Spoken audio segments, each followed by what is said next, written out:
Seems like forever. Noong nakaraang taon, pumadyak kami patungong Laiban Dam sa May Tanay. Marahil isa yon sa mga destinasyon na tumatak sa aming isip. Mahirap ang daan papuntang dam. Pagkatapos malampasan ang huling mga kabahayan sa barangay Laiban, ay mga bundok ng Sierra Madre, ilog at masukal na daan ang tumambad sa amin. At dahil walang signal sa cellphone at walang mapa, madalas ay nanguhula lang kami sa aming dadaanan. Ilang beses din namin tinuwid ang Lanatin River karga ang aming mga bisikleta at pinadyak ang makikitid at mabatong trail. Parang pelikula nga ang aming paglakbay na sa tuwing nawawala kami sa daan ay may biglang lilitaw na magtuturo sa amin ng tamang daan. Andyan ang mga batang naglalaro sa ilog, si Manong na paro at parito karga-karga ang kalakal sa kanyang kabayo na nagturo sa amin ng mababaw na parte ng ilog para matawid. Si Manong Dante na nagsakay sa amin sa kanyang bangka papuntang Sitio Manggahan, ang komunidad na kung saan nagtatagpo ang Lanatin at Agos River. Doon ay nakilala namin si Jeremy na tumulong sa amin na marating ang tunnel ng dam. Pauwi at habang nagpapahinga sa isang kubo, nadaanan kami ni na Kuya Edwin at Ate Mengay at nag-alok na isakay kami pabalik sa highway. Till I see your face. Noong isang araw, bumalik kami sa Sitio Manggahan. Hindi na kami nagbisikleta. Malaking pagbabago ang dulot ng bagyong Ulysses noong Nobyembre sa Sitio Manggahan. Ang kalsadang noon ay binaybay ng sasakyan ni Kuya Edwin karga ang aming bike ay lalo nang naging malubak. Tumuloy kami sa kaisa-isang eskwelahan sa sitio at doon ay sinulubong kami ni Ate Mengay. Ibinahagi ng mga guro ng paaralan ang mga hirap na kanilang hinaharap sa panahon ng pandemya. Hindi biro ang maging guro sa panahon ngayon. Ikinuwento rin ni Ate Mengay na siyang chieftain ng mga dumagat sa sitio na nagle-labor noong kasagsagan ng bagyong Ulysses ang pinsalang dinanas ng kanyang pamilya at ng komunidad. Bali, yung isa talagang totally affected po na yung sinabi natin na wash out. Kami po ay 14 lang. Yung dito, 10 dito, tapos 4 dun sa... Yung 14 na yun, walang bahay. Inanod. Kabilang ako dun. Yung pong iba, dinaanan lang ng tubig. Pero naanod yung mga gamit nila.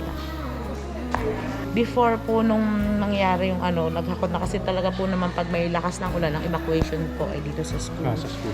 So yung iba po dyan, sa kwento ng mga ibang affected dyan, nung gabi, nagbalot lang sila, parang nagbalot lang sila ng gagamitin nila.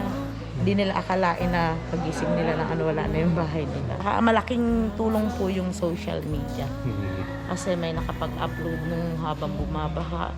Parang nakita sa Facebook ko lang din po nalaman na gano'n ang nangyari sa amin kasi hindi nga po sinasabi sa akin ng asawa ko at saka nung kasama ko kasi kapapanganak ko lang nagle-labor pa lang ako, hindi nila sinasabi. Si Kali, short for Kalikasan. November 11, nung mismong kasagsagan po ng dito sa amin.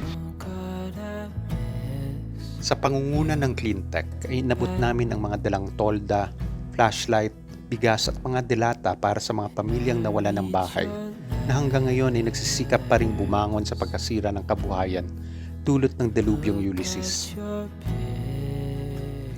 Nagkita din kami ulit ni Kuya Edwin at Jeremy. Sinamahan nila kami para makita ulit ang ilog at ang dam. Gumuho na ang nooy bagong tayong riprap at ang tulay na pantao. Nawala na ang mga kabahayan na malapit sa pampang ng ilog, kasama na ang bahay ni Jeremy. Nasira na rin ang daanan patungo sa tunnel ng dam. Nag-iba na rin ang hugis ng mga ilog.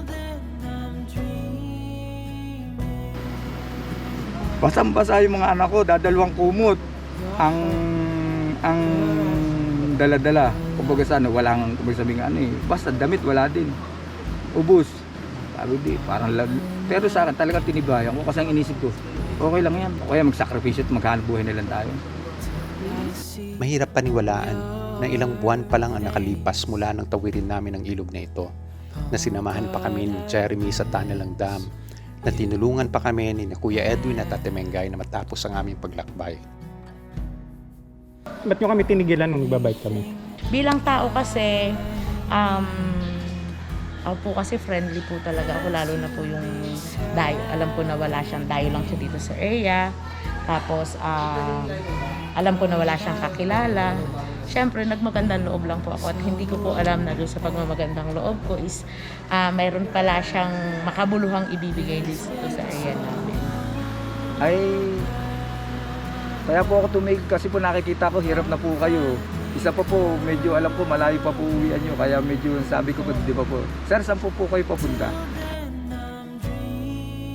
Masalimuot man ang pinsalang dulot ng mga bagyong nagdaan, tuloy ang buhay sa Sitio Manggahan. Ang mga batang naglalaro sa ilog, ang mga naglalabas sa pampang, ang mga residenteng sumasalubong sa iyo ng mga ngiti. Tuloy din ang agos ng dalawang ilog. Malaking pagsubok ang taong nakalipas sa ating lahat. Ang pagputok ng Bulkang Taal, ang pandemya, ang mga bagyong naminsala, hindi na yata tayo tinantanan.